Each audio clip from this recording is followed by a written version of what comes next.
Welcome to Friday. It is a special edition of Meet the Press Daily, and I'm Chuck Todd. Right now, we want to take a deep dive into what is now obviously a near-death experience that our democracy suffered at the end of the Trump administration. The situation was far more dire than we thought.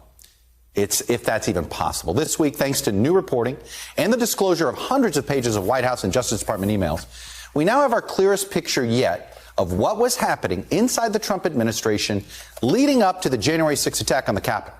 So I'm going to take you inside what we now know about this stunning 24-day period between the Electoral College vote and the January 6th certification of that vote, when our democracy, yes, was hanging on by a thread. So I want to start on the day of the Electoral College votes, December 14th. That's when the Deputy Attorney General at the time, Jeffrey Rosen, gets an email from the White House with the subject line simply, "From POTUS." Attached to the email from POTUS are materials alleging that voter fraud in Michigan, where Trump lost, with talking points alleging a cover-up there. That email hits Rosen's inbox right before the president announces that Bill Barr is out as Attorney General and that Rosen will now be the acting Attorney General at DOJ. Bill Barr leaves officially on December 23rd, putting Rosen in charge of the department on that day.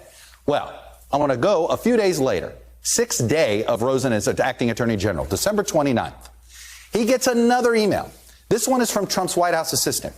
It copied on this email are the Solicitor General and the acting Deputy Attorney General. It's an ask from the president to review a draft complaint to take to the Supreme Court to overturn the results in 6 states of the battleground states where Trump lost. The pressure from the White House and DOJ just keeps coming and keeps getting more and more unhinged. In fact, let me go 2 days later. I want to take you to January 1st, okay? This is a day when some people are waking up with hangovers, other people are getting ready to watch football. But the White House Chief of Staff that day, Mark Meadows, has a lot of emailing to Rosen. In fact, he sends Rosen 3 emails that day. And he asks him to look into so-called election anomalies, including the bizarre conspiracy theory that the election was somehow stolen from Trump by Italian satellites.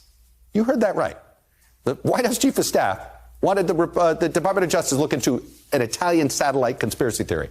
Well, Rosen's deputy at the DOJ calls this stuff pure insanity.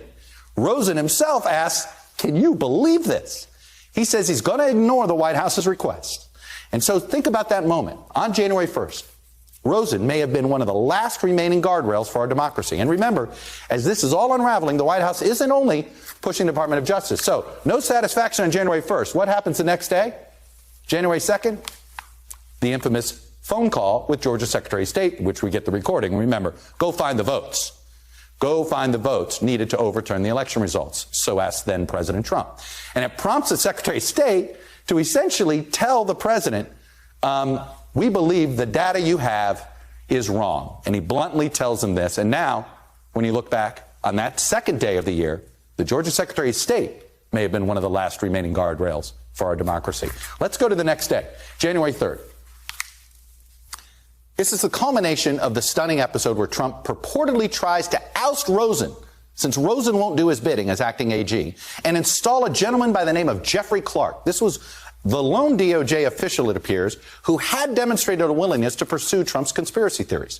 Ultimately, Trump does stand down. Why? Because a group of DOJ officials threatened to resign en masse if he goes through with it. Think Nixon, if you will. And it prompts an apparent sigh of relief from one DOJ official who tells his colleagues, the cause of justice won. And after all these efforts behind the scenes, basically to topple our democracy fail, brings us to January 6th. President goes to the ellipse, and we all know what happens after that. A riot is incited. The Capitol is breached. Senator Lindsey Graham himself describes it. They could have killed all of us. At nearly 4 in the morning, Congress does count the Electoral College votes.